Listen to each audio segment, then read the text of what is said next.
आज की इस क्लास में हम डिस्कस करेंगे करंट इलेक्ट्रिसिटी से रिलेटिव कुछ इम्पॉर्टेंट क्वेश्चन के बारे में जो एग्ज़ाम की दृष्टि से बहुत ही इम्पॉर्टेंट हैं।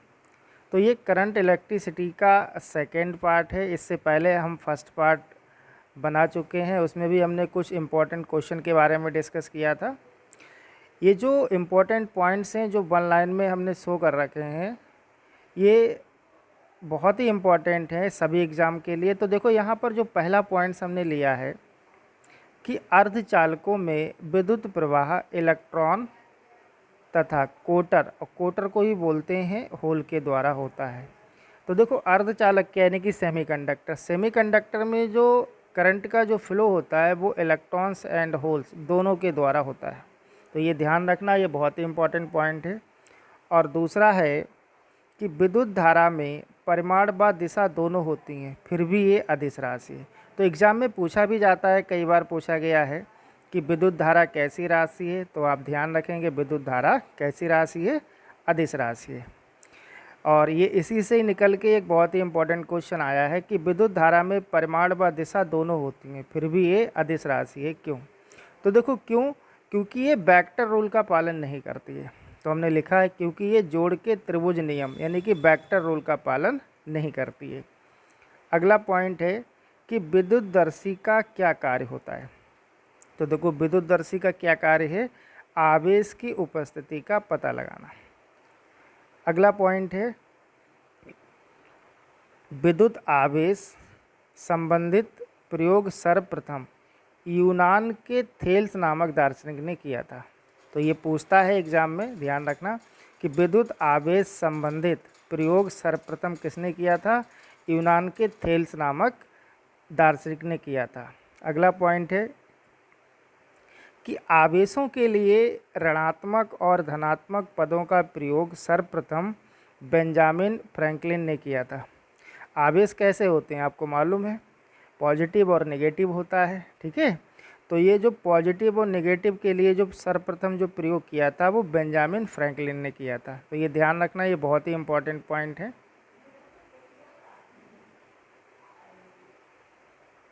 अगला क्वेश्चन है कि तड़ित चालक का आविष्कार, पूछता है एग्जाम में कि तड़ित चालक का आविष्कार किसने किया था। तो ये भी ध्यान रखना आप, तड़ित चालक का आविष्कार बेंजामिन फ्रैंकलिन ने किया था। नेक्स्ट है कि तड़ित चालक बनाने के लिए तांबा धातु का प्रयोग किया जाता है, तांबा या कॉपर यानी कि सीयू का यूज किया जाता है। नेक्स्ट है आवेशन की क्रिया में इलेक्ट्रॉनों का स्थानांतरण होता है। अब देखो आवेशन यानी कि चार्जिंग, ठीक है। तो चार्जिंग बोलें या आवेशन की क्रिया में इलेक्ट्रॉनों का स्थानांतरण होता है। नेक्स्ट पॉइंट है कि धारावाहक चालक किससे संबंध होता है, धारावाहक चालक किससे संबंध होता है, वैद्युत क्षेत्र से, ध्यान रखना। नेक्स्ट है कि धारावाहक तार कैसा होता है, कई बार एग्जाम में पूछा भी गया है कि धारावाहक तार कैसा होता है, तो ये न्यूट्रल होता है। नेक्स्ट है आपका कि कुछ पदार्थों का ताप कम करने पर उनका प्रतिरोध विलुप्त हो जाता है। तो इसे क्या कहते हैं, अतिचालकता यानी कि सुपर कंडक्टिविटी कहते हैं। तो ये ध्यान रखना, स्टेटमेंट भी दे देता है एग्ज़ाम में कि कुछ पदार्थों का ताप कम करने पर उनका प्रतिरोध यानी कि रेजिस्टेंस विलुप्त हो जाता है। तो इसे अतिचालकता या इससे सुपर कंडक्टिविटी कहते हैं। अब देखो इसका हमने एग्जाम्पल लिया है कि 4.2 के यानी कि केल्विन ताप पर पारे का जो प्रतिरोध यानी कि जो रेजिस्टेंस होता है वो जीरो होता है यानी कि शून्य होता है।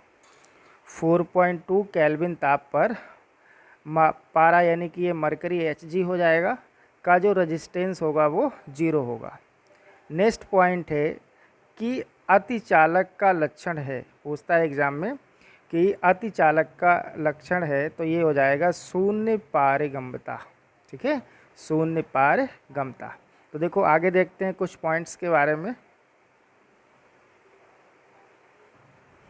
अगला इम्पोर्टेंट पॉइंट है कि किसी अतिचालक द्वारा प्राप्त अधिकतम ताप होता है। तो ये 133 केल्विन होता है। ध्यान रखना कि किसी अतिचालक द्वारा प्राप्त अधिकतम ताप होता है 133 के, यानी कि 133 केल्विन। अब देखो इसी से ही रिलेटिव ये क्वेश्चन है कि सिरेमिक ऑक्साइड अतिचालक का संक्रमित ताप कितना होता है, तो ये होता है आपका 133 केल्विन।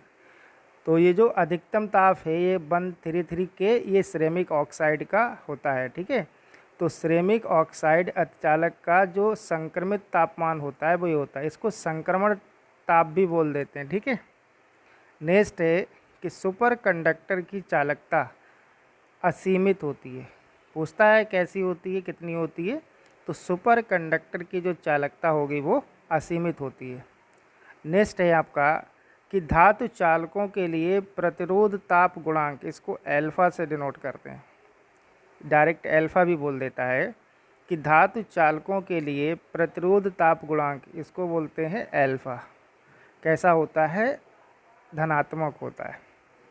तो धातुओं के लिए कैसा होगा, धनात्मक होगा। ठीक है, और देखो नेक्स्ट हमने लिया है पॉइंट कि अर्धचालकों यानी कि सेमीकंडक्टर एवं विद्युत अपघट्यों के लिए प्रतिरोध ताप गुणांक यानी कि एल्फा जो होगा वो कैसा होगा, नेगेटिव होगा, ऋणात्मक होगा। तो आप ध्यान रखेंगे कि धातुओं के लिए जो प्रतिरोध ताप गुणांक यानी कि जो एल्फा होता है वो पॉजिटिव होता है, और सेमीकंडक्टर और जो विद्युत अपघट्य होंगे हमारे, ठीक है, उनके लिए जो प्रतिरोध ताप गुणांक जो एल्फा होगा वो ऋणात्मक या नेगेटिव होता है। तो अगला क्वेश्चन है कि ताप बढ़ाने पर धातु चालकों का प्रतिरोध बढ़ता है। तो ये ध्यान रखना, ये सब क्वेश्चन पूछे जाते हैं कि ताप बढ़ाने पर धातु चालकों का प्रतिरोध बढ़ता है। नेक्स्ट है कि ताप बढ़ाने पर अर्धचालकों एवं वैद्युत अपघट्यों का प्रतिरोध घटता है। नेक्स्ट है हमारा अतिचालकता किस तापमान पर अत्यधिक आर्थिक महत्व की हो सकती है जिससे लाखों रुपए की बचत हो। ये बहुत ही इम्पोर्टेंट क्वेश्चन है। अतिचालकता किस तापमान पर अत्यधिक आर्थिक महत्व की हो सकती है, अत्यधिक आर्थिक महत्व की हो सकती है। ठीक है, तो वो होगा हमारा सामान्य तापमान, या इसको बोल देते हैं सामान्य तापमान और दाब दोनों हो जाते हैं। ठीक है, अगला है बैटरी का आविष्कार किसने किया था। तो बैटरी का जो आविष्कार है वो वोल्टा ने 1799 में किया था। तो ये ध्यान रखना, पूछता है एग्जाम में। नेक्स्ट है हमारा कि विभव क्या निर्धारित करता है। तो विभव आवेश की प्रवाह को निर्धारित करता है। विभव क्या करता है, आवेश की प्रवाह को निर्धारित करता है। तो ये सेकेंड पार्ट में हमने आज के लिए बस इतने ही कुछ इम्पॉर्टेंट पॉइंट मेंशन किए हैं। इसके थर्ड पार्ट में हम और इम्पॉर्टेंट पॉइंट के साथ वीडियो रिकॉर्ड करेंगे। तो अगर ये पॉइंट्स आपको कैसे लगे हैं, अच्छे लगे हैं, तो आप हमारे इस चैनल को लाइक, शेयर और सब्सक्राइब करें। Thank you.